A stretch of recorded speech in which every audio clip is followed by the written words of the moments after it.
Okay, let's go.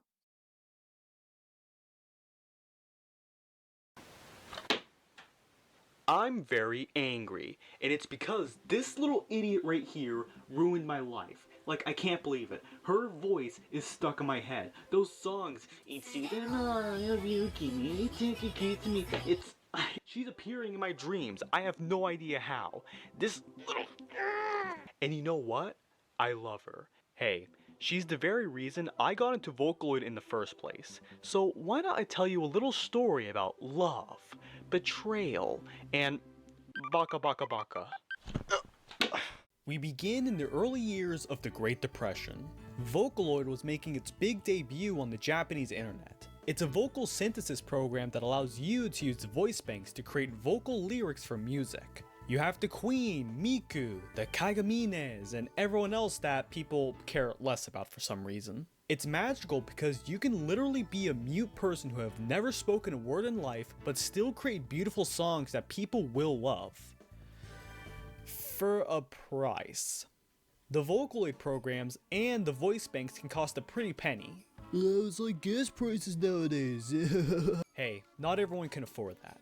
So, you need to enter the world of the alternatives. There are a bunch of free options that producers have used in the past, notably Utao. If Vocaloid is to Minecraft, then Utao is to those weird Minecraft Flash bootlegs that you would play in the computer lab. You use Utao because you don't have money for the real deal, but that's okay, because with Utao, you can make better Vocaloids, with blackjack and hookers. Making your own voice bank for Utao is relatively easy. Anyone can make one with one's own voice. I mean, the Japanese can, the TF2 characters can be, I can be one too, you know. Then, you can draw a little idiot to be the avatar, and bam! You have Miku's next rival. You've heard of Miku. Get ready for 911. Wait, he's really that short? I never said anything about Utoids being made for good intentions or not.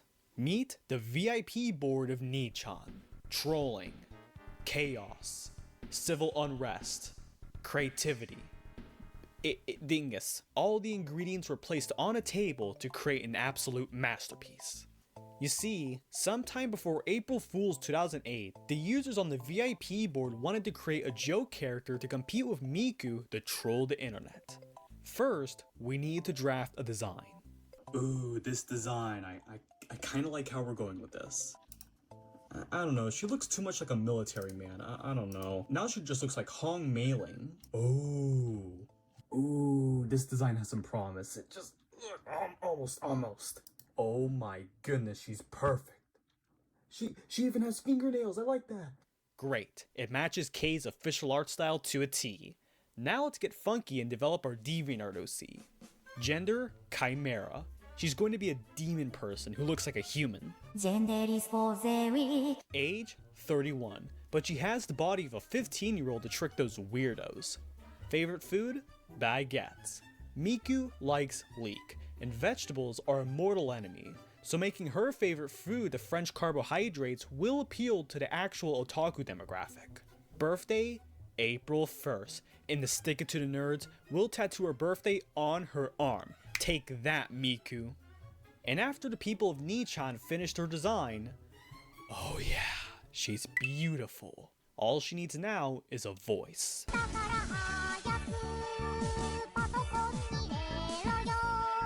Oh my goodness. Ladies and gentlemen, Teto Kasane. April Fool's 2008 came and the world saw a new Vocaloid, but the VIPers of Nichan saw mission completed. Hey dude, have you seen this new Vocaloid character? She's like so totally epic. Her song is so good. I don't mean to be that person, but she's fake. Get pwned. What? Everyone had a good laugh, and most left it at that. However, some song producers took a look into Utao and discovered an interesting voice well tailored for songs. And you want to know what they did in response?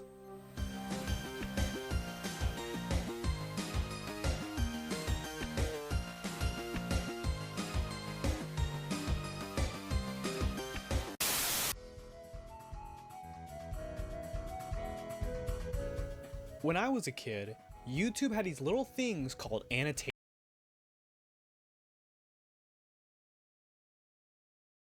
When I was a kid,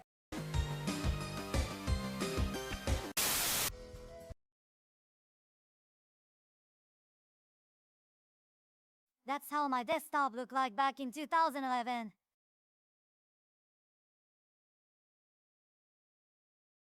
I was such a Teto nerd.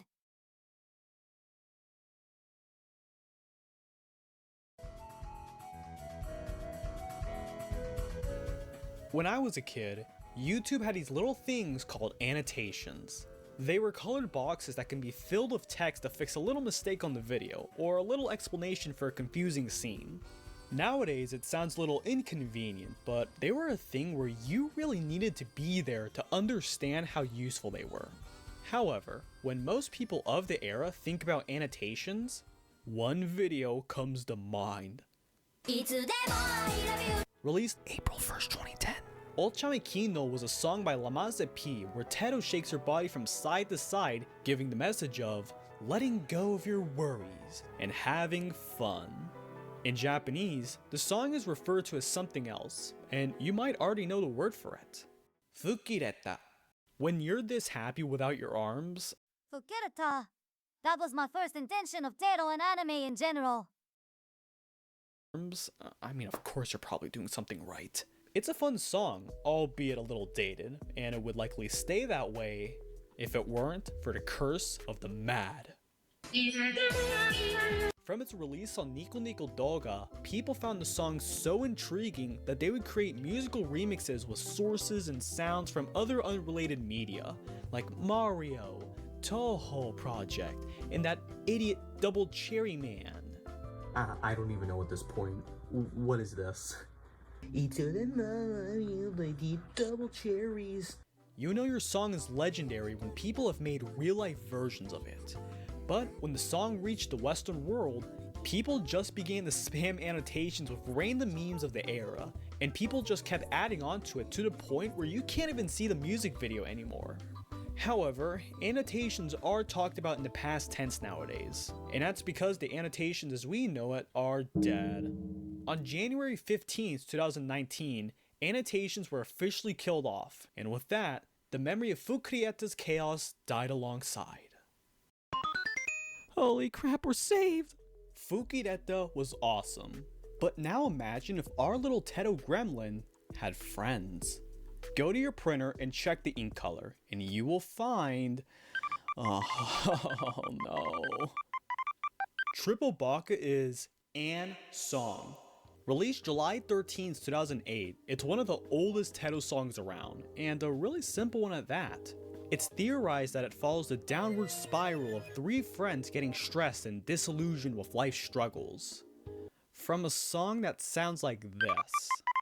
But it starts to become more beautiful toward the end as Miku figures out that, yeah, this world is gray, nasty, it will call you a baka baka baka, but the joy you give to others can restore the world's colors. Like the entire premise of that one Paper Mario game. The lyrics are a bit melancholy, especially when the transcription for the song looks like that. At its heart, it's a Miku song. Teto only makes her voice heard during the backup parts and when she screams. I don't think it's an unpopular opinion to say that this song radiates 2000s energy, like the optimistic instrumentals and the bright colors seal the deal for me. I guess those aspects sticking out in people's minds are the reason why they mistake these two as Vocaloids. Akita Neru is the yellow one. She has no lines in the song, but does the little beep boop beep boop boop boop boop boop. She's a Fanloid, which is kinda like a Vocaloid, but not really, but also not really like an Utao. It's weird. But for Teto, this song might be the greatest reason as to why she's so loved. I mean, she's charming in this song. One of the biggest questions Teto gets is she a Vocaloid? I mean, come on, she looks like one, she sounds like one, she's as stupid as one. The Nichan trolls will always get the last laugh, but I can't blame them. They want Teto to be happy with her two new besties. Come on, we all have that friend who's a mentally ill cosplayer and the one who's addicted to their smartphone. I guess it's possible nowadays that Akita Neru watches those Family Guy Subway Surfers clips, or whatever's popular on TikTok nowadays. In the game of life, you will be called a baka baka baka, but if you manage to keep your smile on your face, then I suppose that's all that really matters in life. Teto having stupid friends is the best thing anyone can ask for, but now imagine if she ruled the world. Teto Territory is a song that I adore, and it's mostly because of the source material. Oh no. My channel is called Suwako, and that's because my favorite of the entire Toho cast is Suwako Moria. I can't really tell you why I love her so much, but what I can say is that her theme song is fantastic. Keto 9 Destiny is the national anthem of the Moria crowd, and I'm pleased to say that it's a song. I just like seeing her dance around like a short little idiot. Now, what does the frog dingus have to do with the cherry dingus?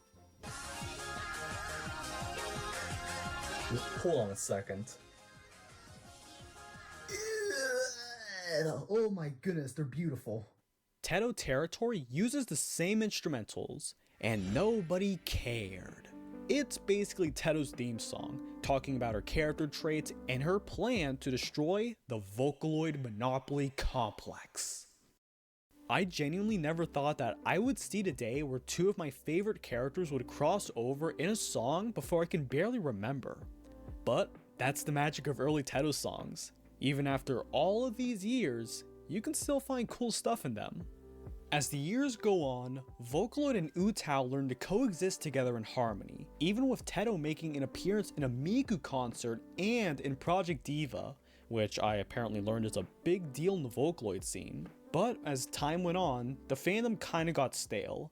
Nothing bad happened, just people began to move on from making songs as new brain rot came to take its place. As for Teto herself, she had a couple revisions to her voice bank, but nothing too extraordinary. It's a bit sad because one of her only desires is to be as cool as Miku in the gang, but she will forever be known as an Utao, which might as well be a slur to her.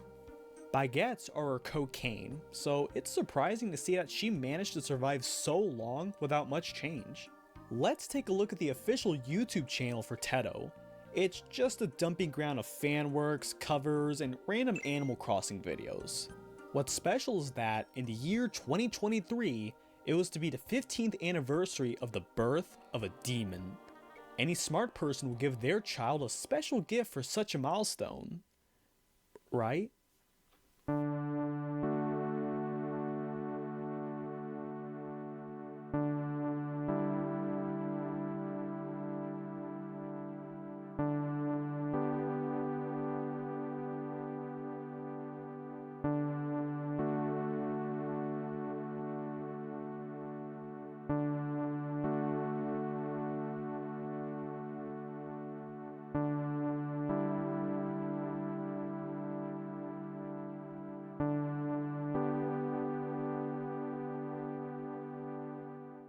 Teto had always wanted to be a Vocaloid, but she got something better. Synthesizer V. Synth V is a program that is similar to Vocaloid, but has different mechanics and tweaks that make it sound more realistic. Take for example with Fukkireta.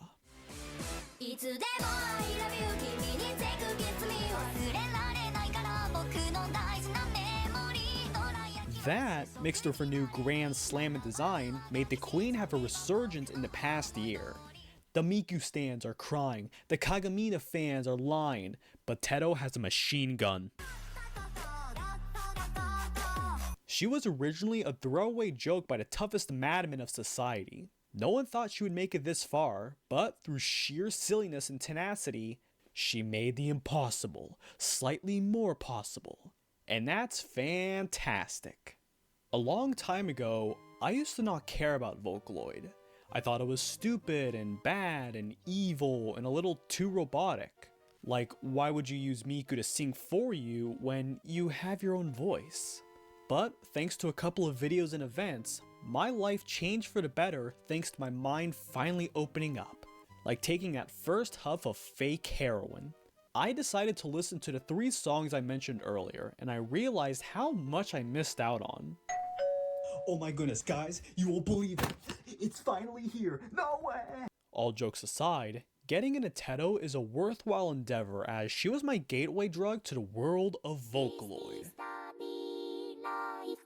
You know those MMD Vocaloid videos?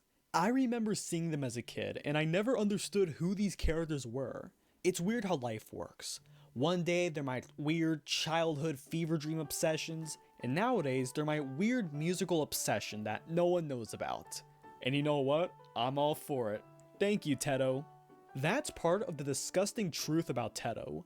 She's a gremlin, but also a plush, a dingus, a multilingual queen, and she's the path to enlightenment. On her official YouTube channel, the description states that she is glad to have met so many friends from around the world, and I'm happy to say that I'm glad to have met her after all this time. And you never know, maybe it's your turn too. Gas prices, am I right?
Teto's voice sounds so natural.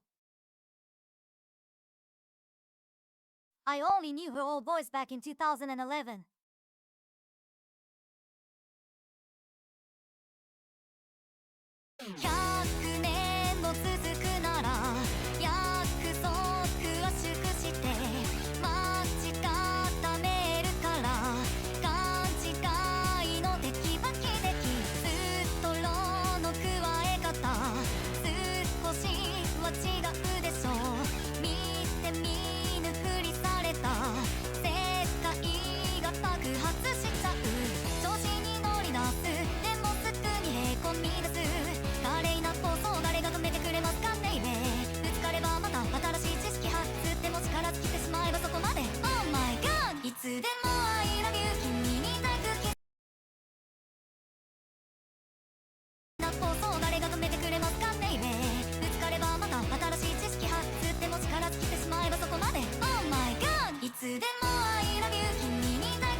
What are these sounds on the background?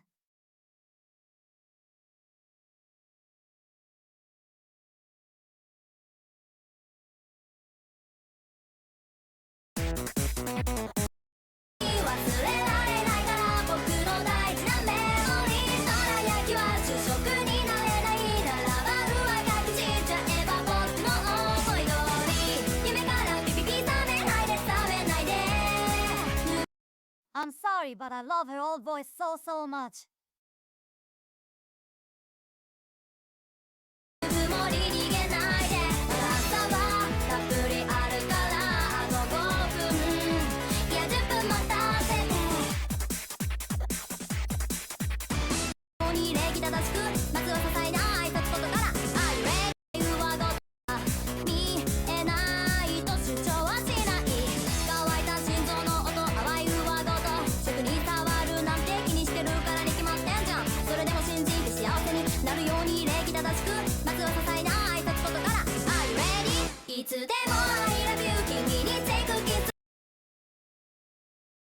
Oh wait, that's not the long version.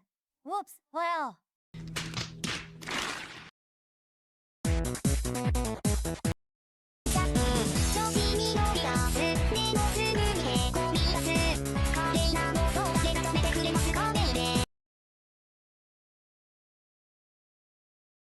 Her OG voice, oh man.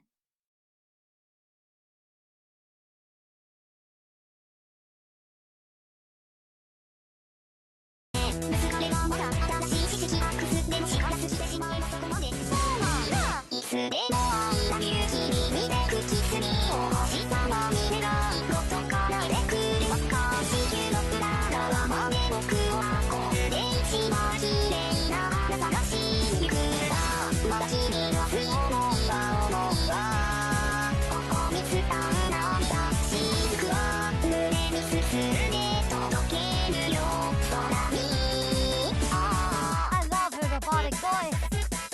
Huh.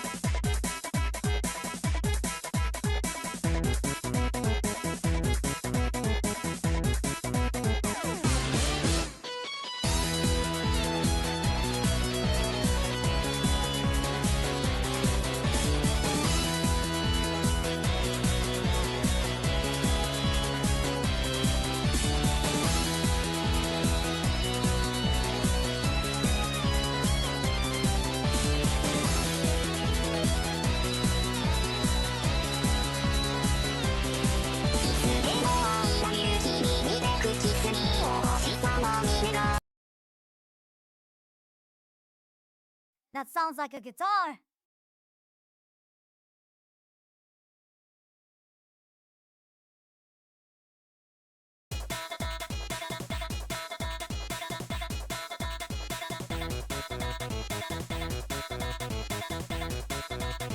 Are you ready?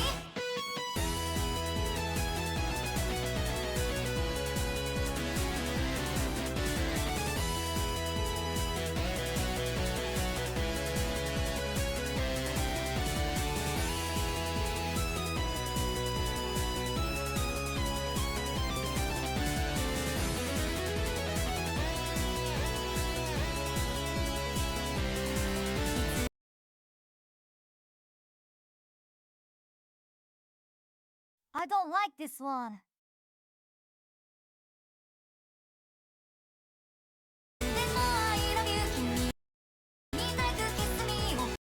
But her voice is nice.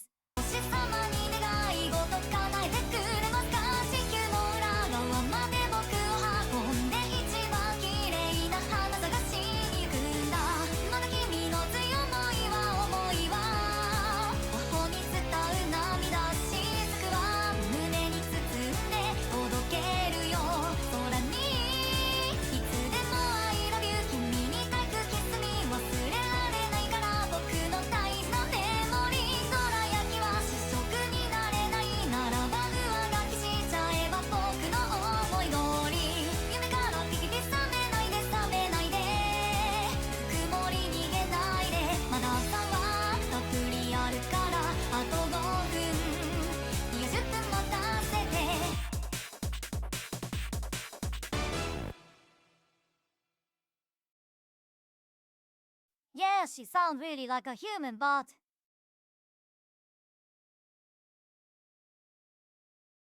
I prefer the robotic voice more. Maybe because of nostalgia, but I like it.